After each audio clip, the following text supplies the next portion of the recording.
Douce France, cher pays de mon enfance,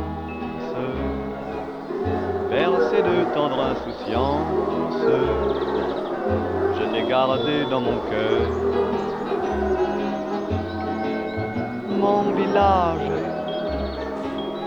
au clocher, aux maisons sages, où les enfants de mon âge ont partagé mon bonheur. Tout est calme ce matin au chenil du parc Soubise. Nous sommes chez Auguste de Chabaud, un des veneurs de chevreuils les plus talentueux et respectés de ce début de siècle. Il possède une meute très affûtée dont il prend le plus grand soin. Elle est sa fierté. Bellone, sa fameuse chienne Bellone, vient de mettre bas. Voilà 3 générations que cette lignée est raide de change. Oui, mais voilà, Bellone n'a pas de lait, pas une goutte de lait. Les chiots meurent les uns après les autres.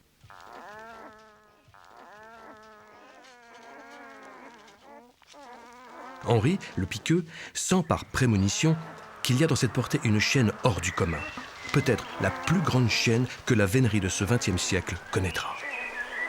Monsieur le comte, regardez, j'ai réussi à en sauver 3. Vous voyez cette petite chienne-là?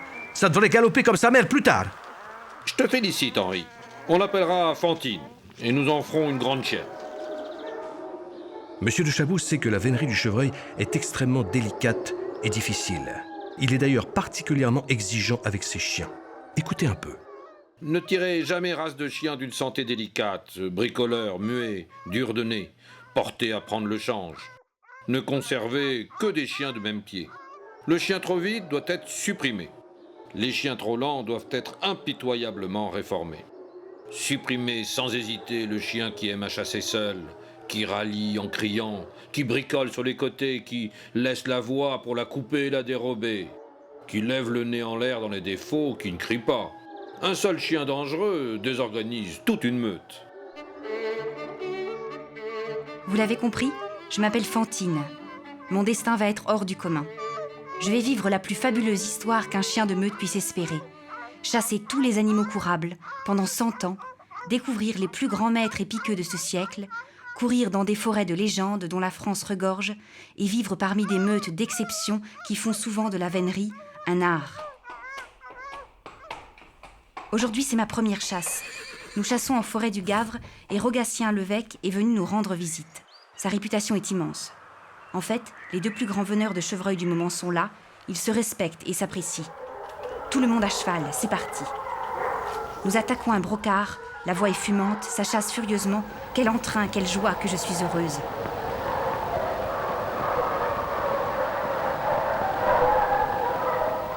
Au bout d'1 heure, notre animal fait lever le change. Tahayo! On aperçoit 6 animaux en compagnie. Au chevreuil, c'est pas bon signe.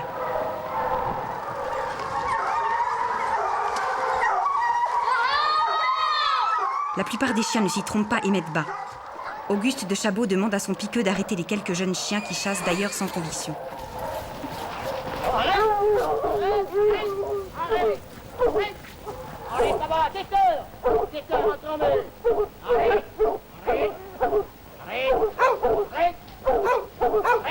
Au même moment, on entend la voix claire et vibrante de Bellone qui maintient furieusement la voix de tous ces animaux hardis.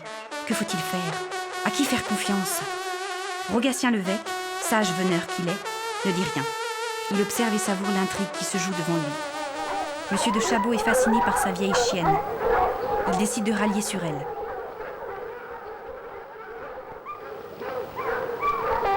Au bout de 20 minutes, un animal finit par se déharder. Tous les chiens chassent maintenant à pleine gorge. C'est notre brocard, assurément. Ah, Lali, mes beaux! Bellone avait raison, c'est un triomphe pour elle. Pour ma première chasse, autant vous dire que j'ai vécu un grand moment.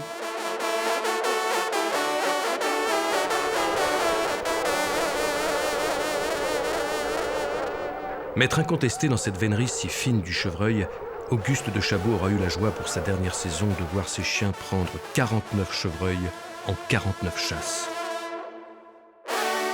Il vient de mourir à l'âge de 87 ans.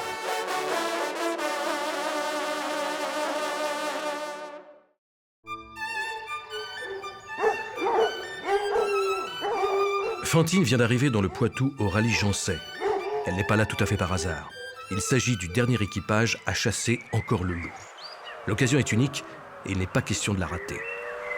Grand, élégant, séduisant, cavalier intrépide, féru de poésie, prompt à s'enthousiasmer, Julien Boste-Lamondy s'est ajouté à la chasse les dimensions du rêve. Lieutenant de louveterie, toute l'année et en toute saison, on l'appelle à la rescousse pour éliminer les loups. Autant vous dire qu'il ne se fait pas prier.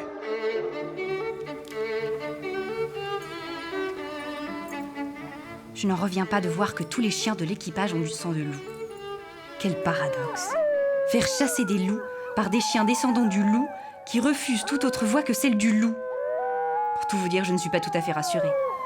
Dans la cour des bas, mes nouveaux compagnons me racontent des histoires à vous donner la chair de poule. Aujourd'hui, on a la visite du peintre Édouard Mérite. Il n'a encore jamais croqué de loup. Qu'à cela ne tienne, il faut reconnaître qu'il a un beau coup de crayon.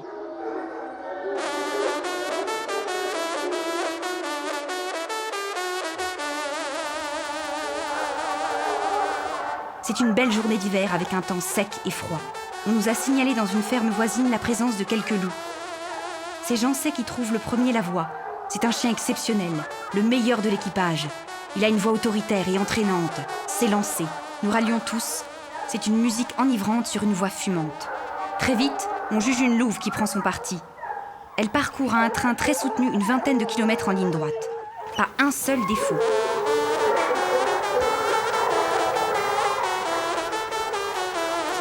On traverse la grande route de Poitiers à Civray. C'est relancé, l'allure est insoutenable. Une course effrénée, vertigineuse. Nous chassons comme des enragés. Notre louve prend de l'avance. Elle cherche le fort Longé. Défaut. Quelque chose se trame. On entend soudain un hurlement.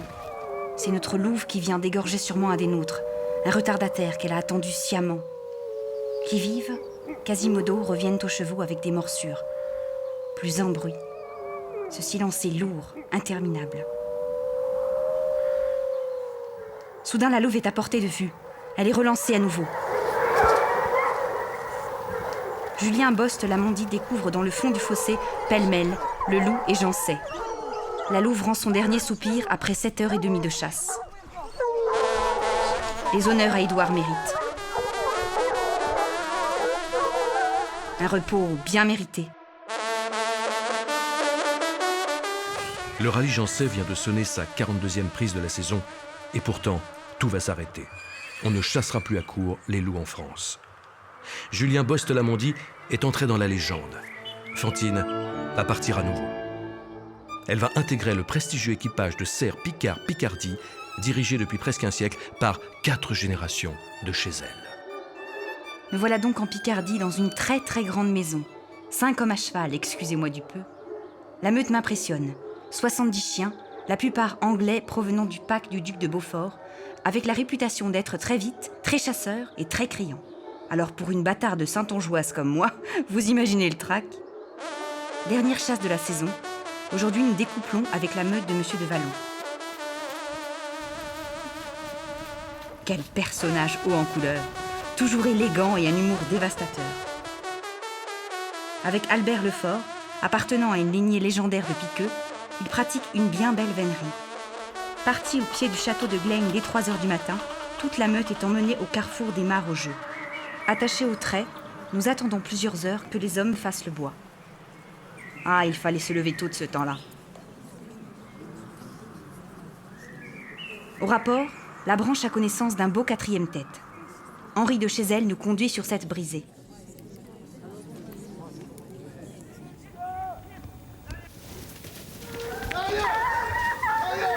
Une chasse très vite tout en puissance. On traverse de part en part la forêt de Villers-Cotterêts. Nous rentrons sur Compiègne sans aucun défaut. Après 3 heures, notre animal ballot dans l'aine près de Rotonde. Magnifique ballot. Tout le monde est joyeux. Les chiens, les piqueux, les maîtres sonnent gaiement cette dernière curée. En fait, personne ne se doute de la tragédie qui nous attend.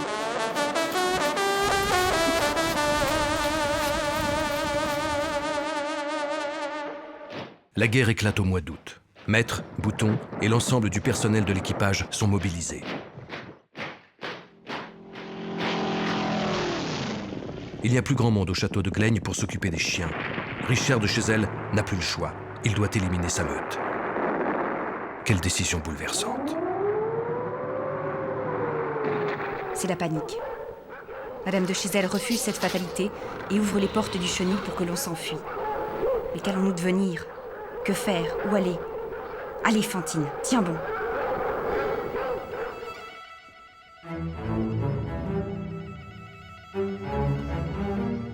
L'équipage Picard-Picardie va être terriblement touché par cette guerre dévastatrice. À commencer par le maître d'équipage Richard de Chezelle, le second Piqueux, les 2 hommes d'écurie, 12 boutons, des dizaines et des dizaines de suiveurs et amis de l'équipage vont mourir pour la France sur le champ de bataille. En tout, ce seront 193 personnes directement liées à cet équipage qui ne reviendront pas. S'il vous plaît, ce soir, rendons leur hommage et levons-nous. En leur mémoire, écoutons la Chezelle.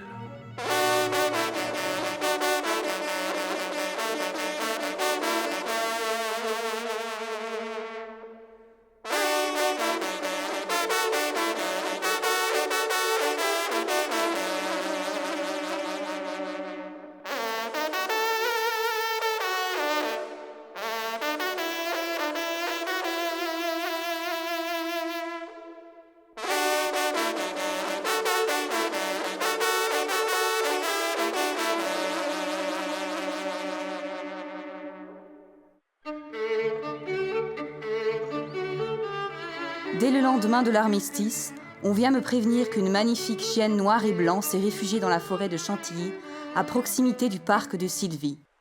Je file sans attendre en direction de cette forêt dans laquelle j'avais fait de superbes chasses avec le duc d'Aumale.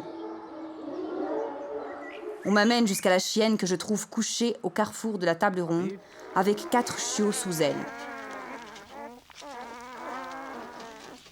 Son regard mélancolique me touche. Le garde me signale qu'il s'agit de Fantine, une chienne que tout le monde connaît dans la région. Dès cet instant, je savais que tout allait repartir. À nouveau, j'allais entendre mes chiens se récrier dans ma forêt de Rambouillet.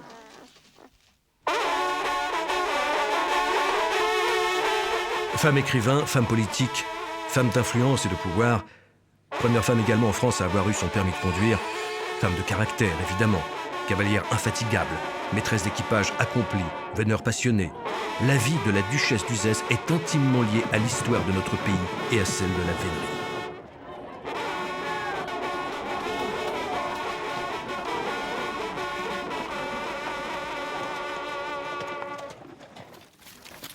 Il n'aura pas fallu beaucoup de temps à cette femme d'exception pour redonner à l'équipage Bonnel tout son prestige.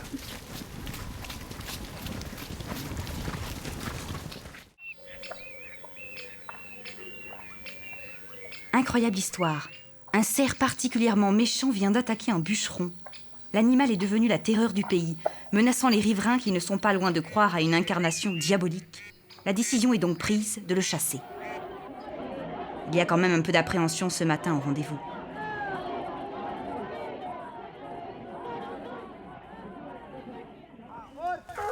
On est mis sur la voie.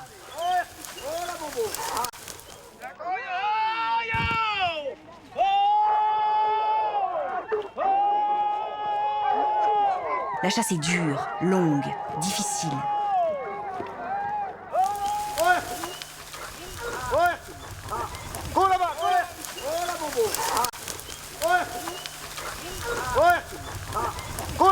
Le cerf ruse beaucoup.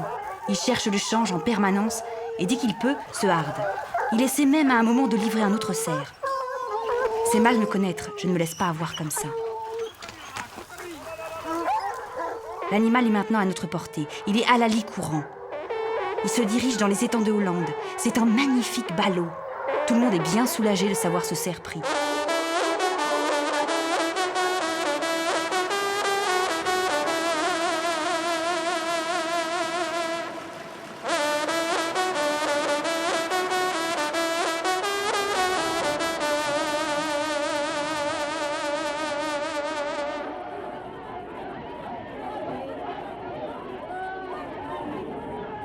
Les honneurs sont faits au chat de Perse. Il faut dire que l'équipage reçoit la visite de beaucoup de têtes couronnées.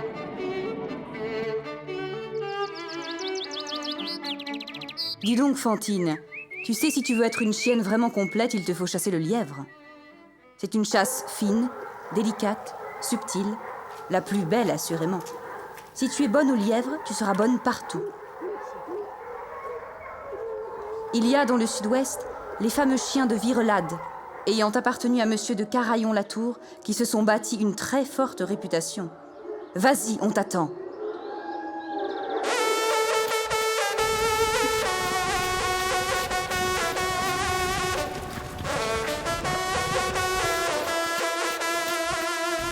Quelle forêt, quelles étendues, quel privilège de chasser dans ces landes de Gascogne.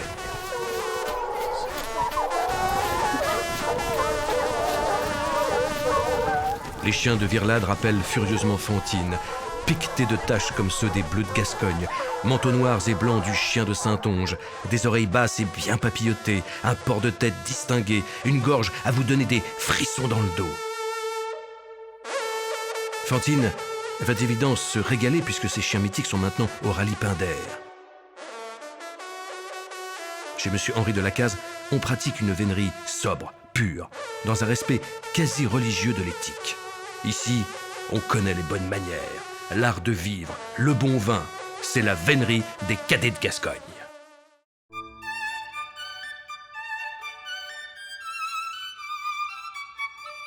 On va se régaler. Une grande chasse, à l'initiative du baron Gérard, est prévue sur son domaine de Castillon à Haringos. Haringos, c'est un peu la Mecque de la vénerie dans les Landes. Les 4 grands équipages de lièvres du département se sont donné rendez-vous ce 31 décembre 1925. Celui de M. Gérard qui a créé le Biglarier, le rallye Mérin de M. Couture, l'équipage de Fleurus appartenant à M. Grandin de l'Éprevier et le nôtre, le rallye Pinder de M. de Lacaze. 100 chiens, pas un de plus, pas un de moins, comme on dit ici. Les 4 meutes sont toutes très encurées et la voie est excellente depuis quelques semaines. Ce qui n'est pas une évidence dans ce pays de sable où le soleil brûle rapidement les voies. Les 4 piqueux sont tous gascons, ils ne se parlent d'ailleurs qu'en patois. Il s'agit de Pouchieux, Raoul, Henri et Fernand. Ils se connaissent bien et il n'y a pas de rivalité entre eux. Ce jour-là, c'est Nathan, le chien de Roger Couture, qui lance le lièvre. Taillot! Les chiens volent. Notre bouquin fait toutes les pistes. Nous ne lui laissons aucun répit. On prend les coupées d'autorité, bondissant dans la bruyère, unissant la force à l'élégance. C'est à celui qui dépassera l'autre pour briller un peu plus. Relancez! Ah, quelle musique! Autant vous dire que nos maîtres d'équipage jubilent de plaisir.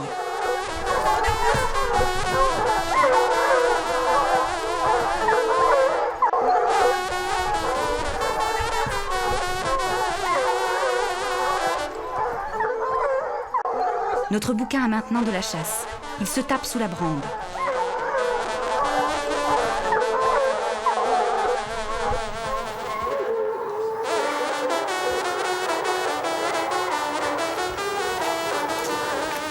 Les 100 chiens sont appliqués, bien collés à leur voix. Ils approchent. Raoul a des yeux de lynx. Il l'a vu, lui, le lièvre, mais ne dit rien.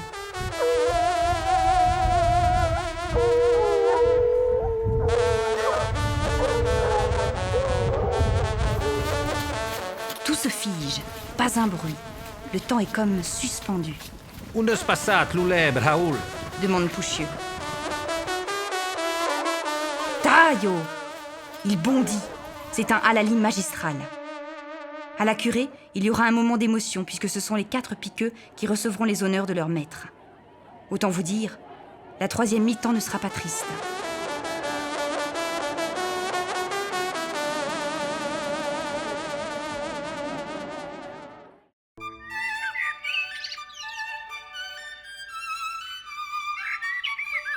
Vous l'aurez compris, notre Fantine se trouve bien dans le sud-ouest. Pas question d'en bouger. Comme maintenant elle veut en découdre avec les renards, la voilà rendue au Pont-Hunt, au pied des Pyrénées. On ne se refuse rien dans ce vieil équipage mené depuis quelques années par le richissime et sympathique américain Mr. Prince.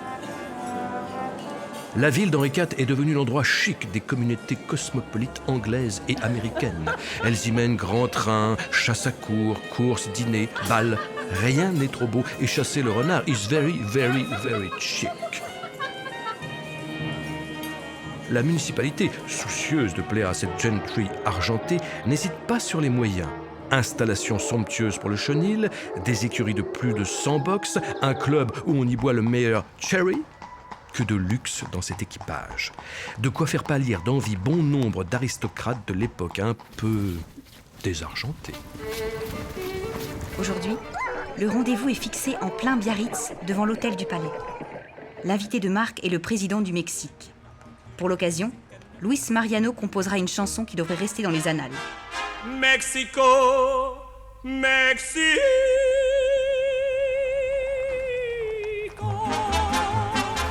Moi qui m'étais habituée au patois gascon, ici on parle English, espagnol, accessoirement français. Aujourd'hui, nous sommes 120 chiens et plus de 100 cavaliers qui sont prêts à en découdre avec les innombrables obstacles à franchir. Nous voilà donc partis en direction d'Archange. On attaque vers midi un joli renard. La chasse file grand train. Attention, ça va galoper, c'est parti.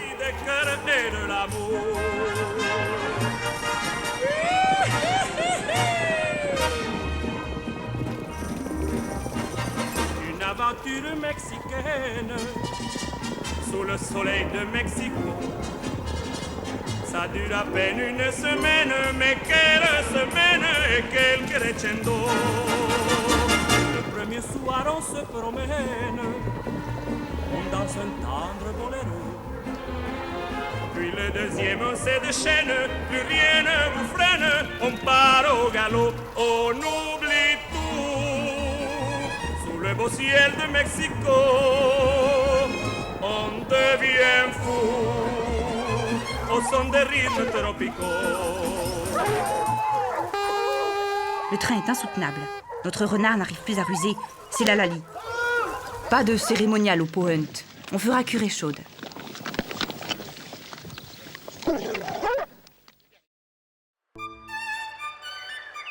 La prochaine destination de Fantine sera en Normandie, au Vautray Falandre, qui a une grande réputation dans toute la région.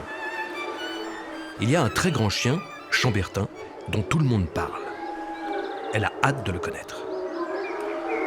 Aujourd'hui, Auguste de Falandre aimerait prendre son 1000e sanglier. Pour l'occasion, il a invité les autres grands Vautrais bretons. Monsieur de Boisfleury, Monsieur de Saint-Germain et Monsieur Étienne ont répondu favorablement à l'invitation de leur ami. Nous sommes le jeudi 28 octobre 1929. Le jour du krach financier de Wall Street. Pendant que nos veneurs bretons chassent avec hardiesse la bête noire, c'est le monde entier qui vit ces heures les plus noires. La chasse a lieu en écouve. Crève-chevaux tue chien, comme le dit fréquemment Auguste de Falandre. Plusieurs animaux sont annoncés au rapport, donnés d'ailleurs avec beaucoup de gaieté. Par défi, Monsieur de Saint-Germain propose d'attaquer un gros sanglier de 200. Nous sommes amenés à la briser par nos 4 maîtres d'équipage. L'animal, une grosse bête rousse, prend très vite son parti. On traverse la forêt de part en part 2 fois de suite. La menée est soutenue, nous chargeons sans répit. Ah ça, nous le voulons tous ce 1000e sanglier.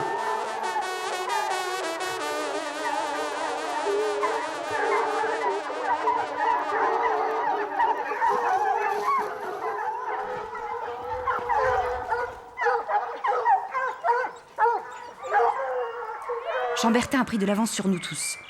La voie est couverte, ça devient difficile. Heureusement, le piqueux de Monsieur de Boisfleury aperçoit le sanglier se diriger vers l'étang du radeau. Il sonne un appel fanfaré. Tout le monde rallie maintenant sur Chambertin.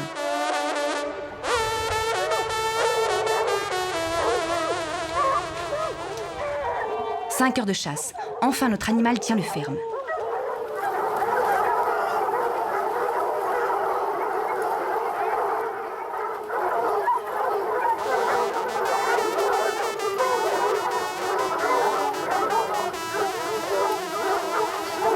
ce sera Monsieur de Saint-Germain qui le servira.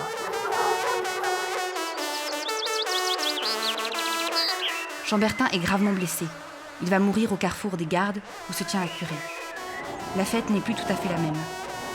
Les 3 maîtres font les honneurs à Monsieur de Falandre, mais il règne une certaine mélancolie.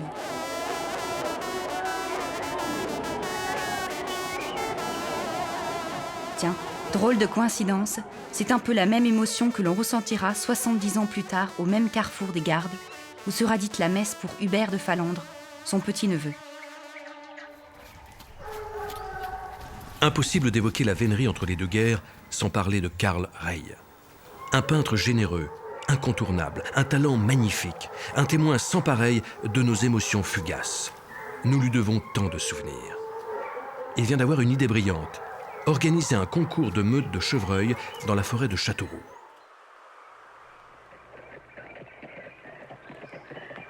Durant une semaine, il va réunir les 3 plus grands équipages de chevreuils du moment. Monsieur Wilkins, Monsieur Beauchamp et Monsieur Guyot.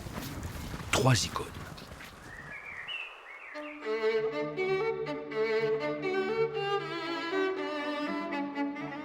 Premier jour de chasse. Ce sont les frères Wilkins qui commencent. Ce qui me frappe le plus chez ces 2 veneurs, c'est leur allant pendant la menée, tout en restant très prudents. On attaque un joli brocard qui décide de déboucher. Et là, quelle surprise! Plus de 20 animaux en plaine. Pas question de tomber dans le piège. Coûte que coûte, je maintiens notre brocard. Non mais... Nous sommes appliqués, et le rythme que nous faisons subir à notre chevreuil est vertigineux. On le relance à 2 reprises, et nos maîtres savent nous encourager. Là, là, là, là, là.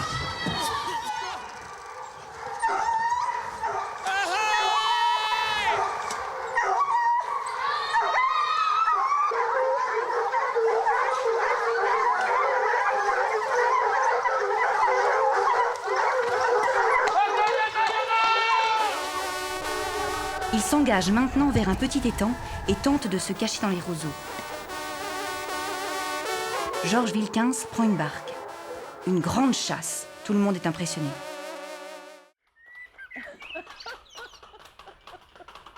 Arrive le 2e jour. C'est au tour de Michel Beauchamp. Beaucoup d'excitation, beaucoup de monde aujourd'hui. La consigne est stricte. Interdiction de s'approcher trop près des chiens, de sonner et encore moins d'intervenir de quelque manière que ce soit. Tout est prêt. Le maître rentre en action. La meute est très encurée. Monsieur Beauchamp construit son élevage sur un principe. La plus vite avec le plus vite.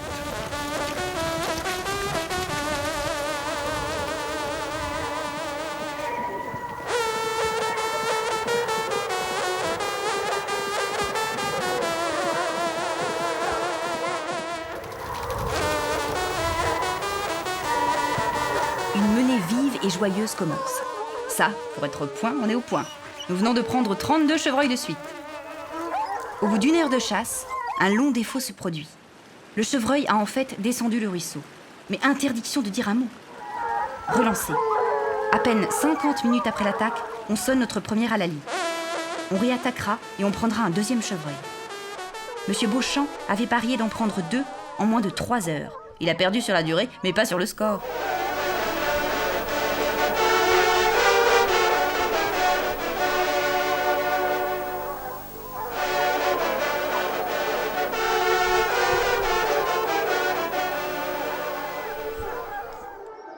Arrive maintenant le tour d'Honoré Guyot. C'est un veneur de chevreuil calme, fin et réfléchi.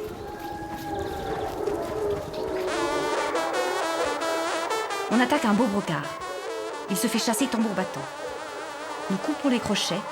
Nous ne lui donnons aucune chance. Ça vole. Ah! Il y a de la musique.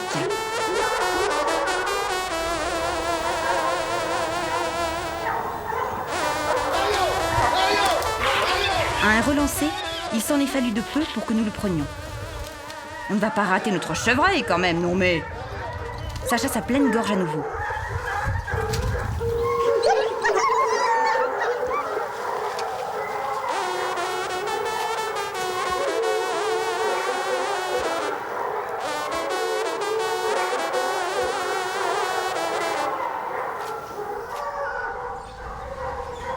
L'animal entre, Alali courant dans l'enceinte. Arrive l'inéluctable défaut que les veneurs de chevreuil appréhendent et redoutent par-dessus tout. Il a fait l'eau, mes gamins. Lance Monsieur Guyot. Alali, c'est pris.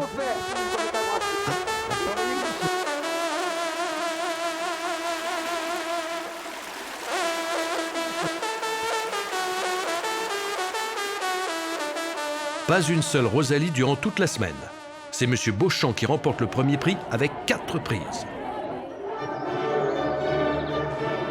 1939, ce sera la guerre à nouveau.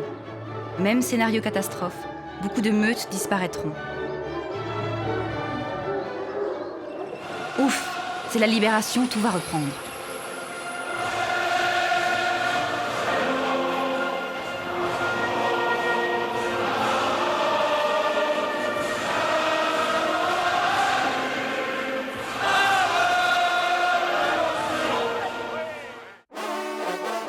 Juin 44.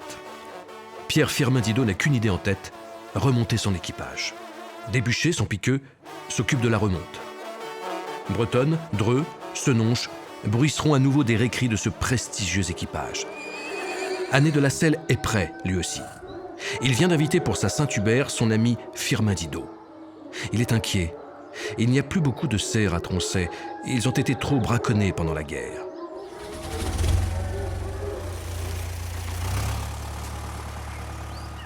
Ce jour-là, rien au rapport. Seul un sanglier qu'un fermier a signalé près de sa ferme. « Ils vont me sauter mes truies, la sale bête! Venez donc pour me débarrasser !» Qu'à ce ne tienne, chassons un sanglier.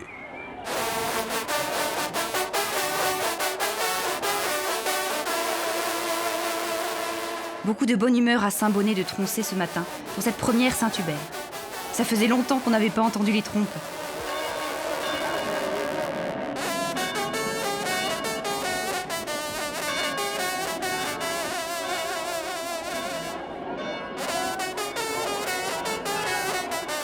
Tout le monde se dirige maintenant en direction de la ferme de la Maillerie.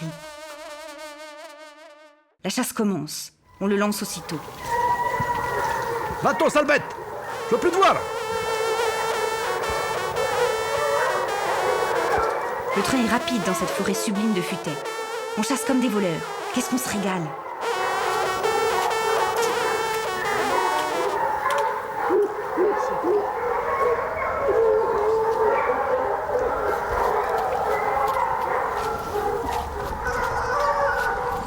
Au bout de 2 petites heures, notre animal se fait aboyer près de l'étang de Salou.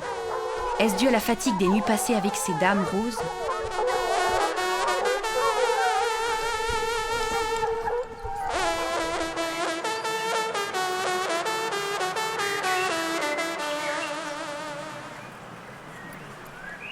Toujours est-il que l'on fait une belle curée au rond du chêne Aragon, face au plus ancien arbre de la forêt. Les honneurs, comme il se doit, iront à Pierre Firmin Didot.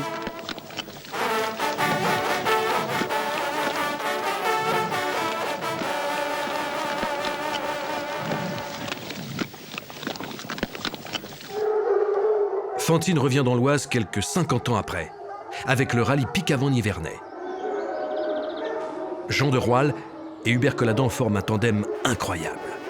Enguerrand de Vergy a fait le déplacement depuis Toufou. Le rendez-vous se tient en Alate. Tiens, il y aura du saucisson Lida et on dégustera une Suze. Du sponsoring avant l'heure, en quelque sorte.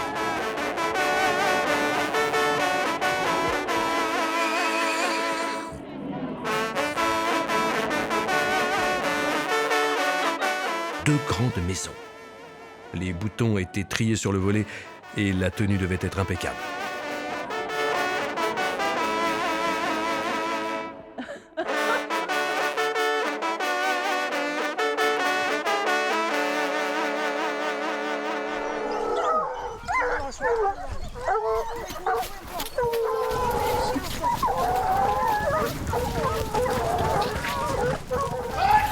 Les 2 meutes sont amenées à la briser. Mais Hubert décide d'attaquer avec quelques rapprocheurs pour trier un grand 4e tête.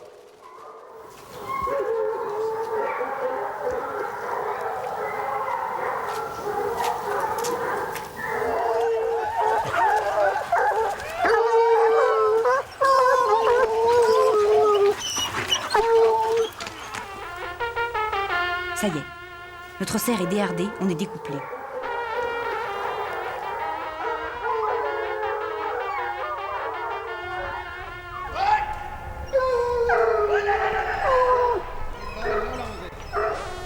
Ça part très vite, le cerf file.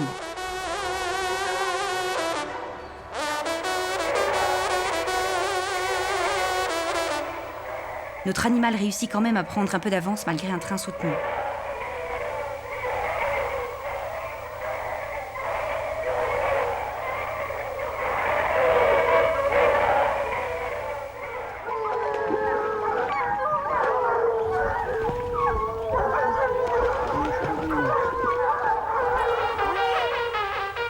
Le change surgit, tout le monde pense que le cerf est au milieu de cette harde. Hubert sonne le change, à la grande surprise de tous, et fait arrêter ses chiens par des bûchers. Jean de Roual ne comprend pas et demande des explications à son piqueux. Si monsieur le marquis avait vu comment Fantine m'a regardé, il aurait su que ce n'est pas notre cerf de chasse. Jugement sans appel. Un petit père donne un renseignement.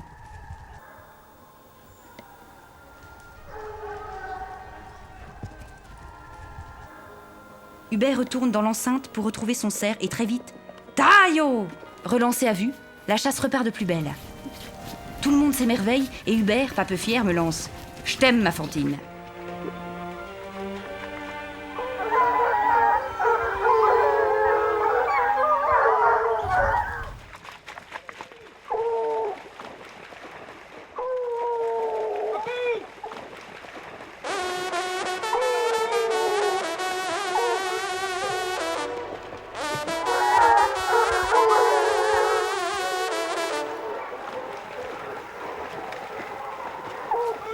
Au bout de 3 heures, notre cerf battra l'eau à l'étang de Molto.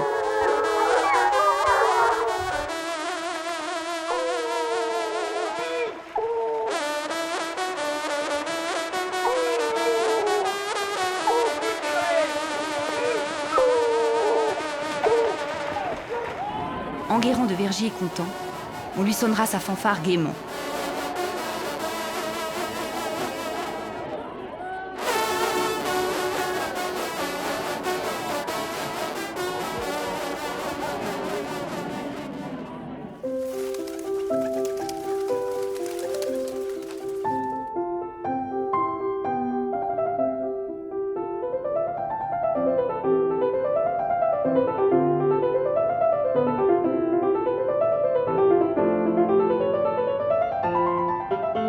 Nous voilà rendus dans les années 60. Virtuoses au piano, comme vous pouvez l'entendre, Diego et son frère Étienne sont aussi 2 virtuoses de la vénerie du chevreuil. On a toujours considéré, nous, que il n'y avait pas 36 façons de chasser, il n'y en avait qu'une, où on chassait bien, où on chassait mal. Nous, on avait des chiens froids, on avait souvent 10-15 chiens qui ne chassaient pas. Ils chassaient au bout de demi-heure, 3/4 d'heure. Une fois que ces chiens-là étaient partis, c'était quand même ouf. On disait ouf, ça y est. Vous avez 15 chiens de change, vous n'en avez pas un. C'est vrai. Le chien qui se met de change, c'est l'homme qui le met. C'est l'homme qui le met, mais l'espèce de carne que vous arrivez à mettre de change, vous en faites un bon chien. Un chien au chevreuil, il chasse avec sa tête, plus qu'avec ses pattes. Ça, il n'y a pas de doute. Si vous n'êtes pas de change, vous n'en comprendrez pas. Vous faites de la chasse au chien courant. On a nous-mêmes une assez grande expérience, tout de même. C'est très complexe. Pas les tromper, jamais les tromper. Et ça, c'est catastrophique. Faut mieux manquer que de prendre un champ.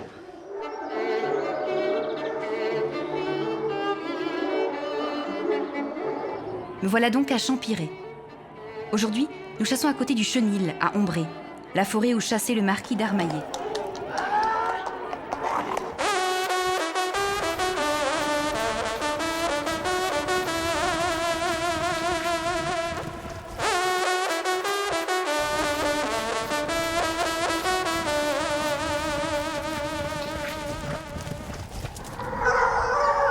Pour la petite histoire, on lance tout de suite 2 chevreuils et un renard.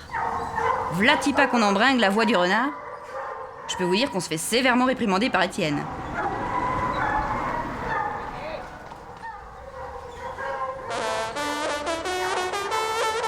La vue. on finit quand même par lancer une grosse chèvre. Elle refuse le bourg de Grugy et rentre à nouveau en forêt. Hussard redresse, tout le monde rallie, on passe au cimetière de Bourg-l'Évêque. La chasse passe ensuite tambour battant au-dessus de Champiré.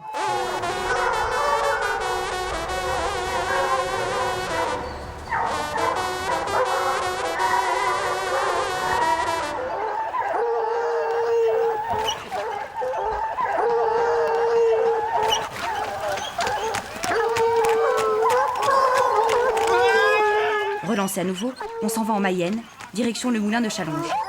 Diego la voit à l'allée courant sur la route et on la prend aussitôt.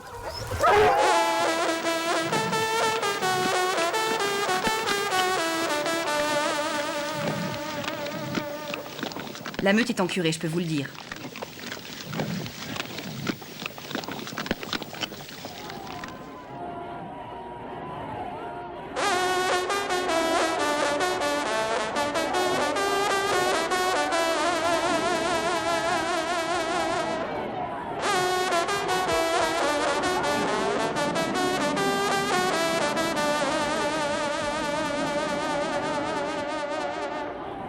Ce jour-là, Henri de Falendre assiste à la chasse.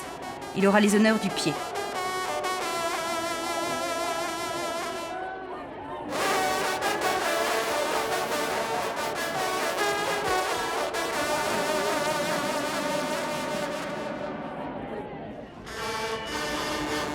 « 1971, c'est l'année du déplacement à Budapest. Quelle épopée! Du jamais vu, on part en avion. Départ du Bourget. Diego de Godard et Alain Daucher sont en tête de la délégation. « Place à la vénerie française », annonce le speaker. On a le trac, les piqueux aussi. Puis, c'est le tour des équipages. Le rallye Ardilière, l'équipage Boischaud-Babéry, l'équipage Brissac, le rallye Franchard, la Futaie des Amis, le pic avant Bourgogne, le rallye Vouzeron-Sologne.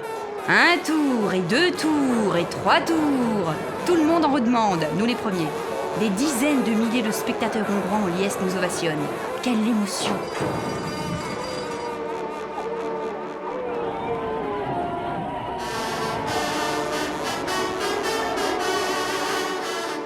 Il règne un recueillement inouï dans cette belle cathédrale de Budapest, exceptionnellement ouverte pour l'occasion. Les sonneurs ne manquent pas d'air. Ils entonnent la royale devant les plus grandes autorités communistes du pays. Personne n'y voit que du feu. Ils applaudissent à tout rompre.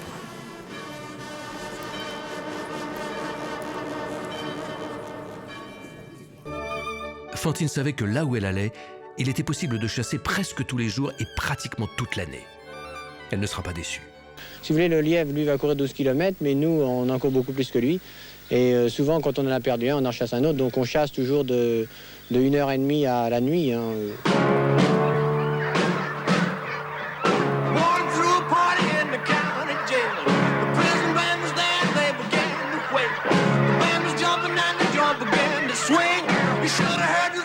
Même quand il n'y a pas de chasse, ils trouvent le moyen de nous faire courir.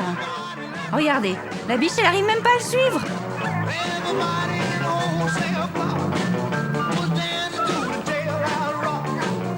Allez, accrochez-vous, on va courir pour de bon maintenant.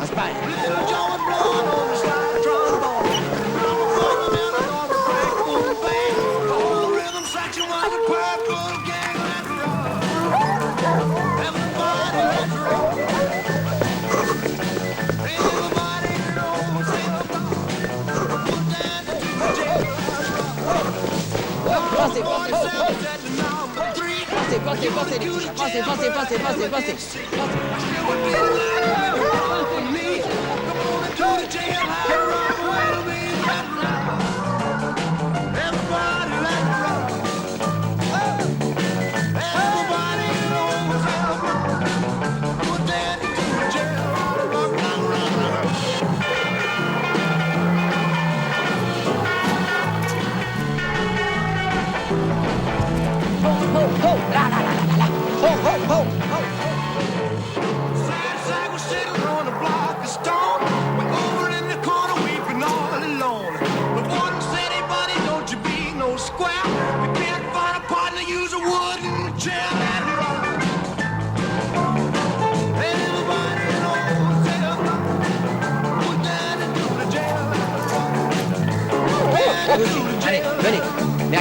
Derrière. Nous merde. Tiens, là, par terre.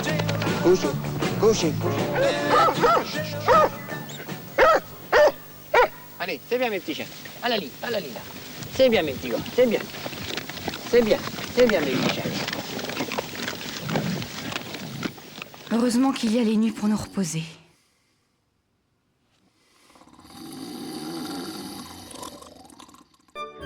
Oui, mais avec tout ça, Fantine n'a toujours pas chassé le lapin. Il y a un tout jeune maître d'équipage qui chasse dans la Nièvre. Geoffroy, Braque de la Perrière, l'attend.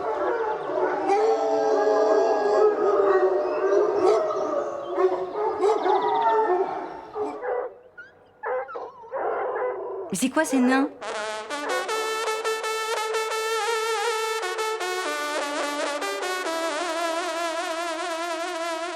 Bon, soyons sérieux. Ce matin, il y a un bon temps de chasse. Mon nouveau maître foule avec nous. Très vite, on lance un lapin. Ça file.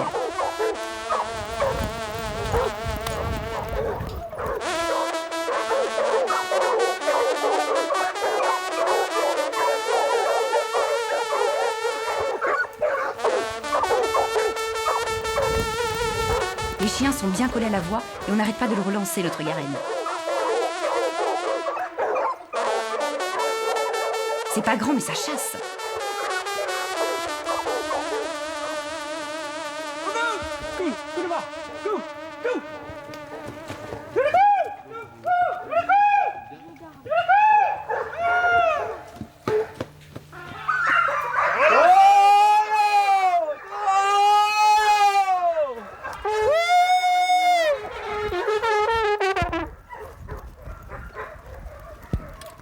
Il prend le débuché, cherche le trou et le trouve. Place au furet maintenant.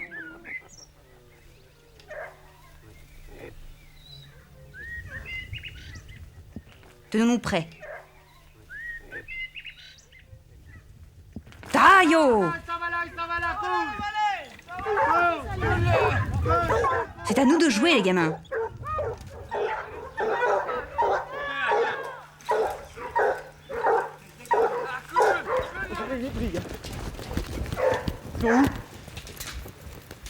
Il rentre en forêt. À la lie, c'est pris.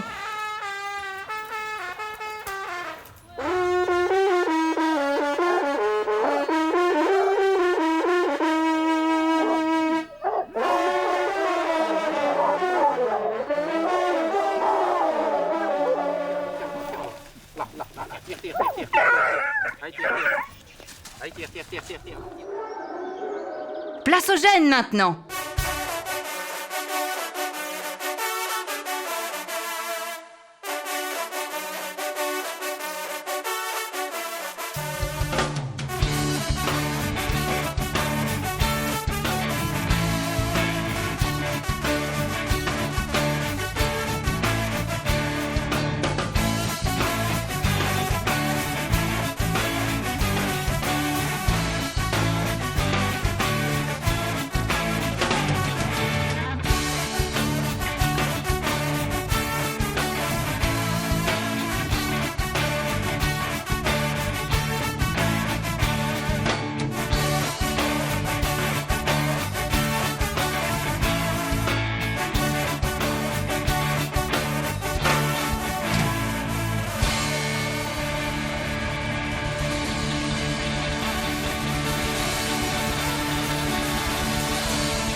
Je dédie ce film aux 1878 équipages qui ont existé depuis 1907 et n'ont pas pu y figurer.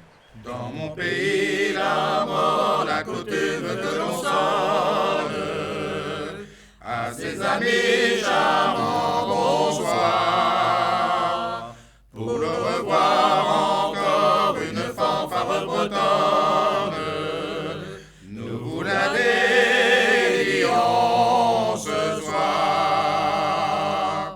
Sur notre lande, Merlin de Brocéliande, vous qui guidera et vous émerveillera. À vos amis ce soir, cette fanfare bretonne est dédiée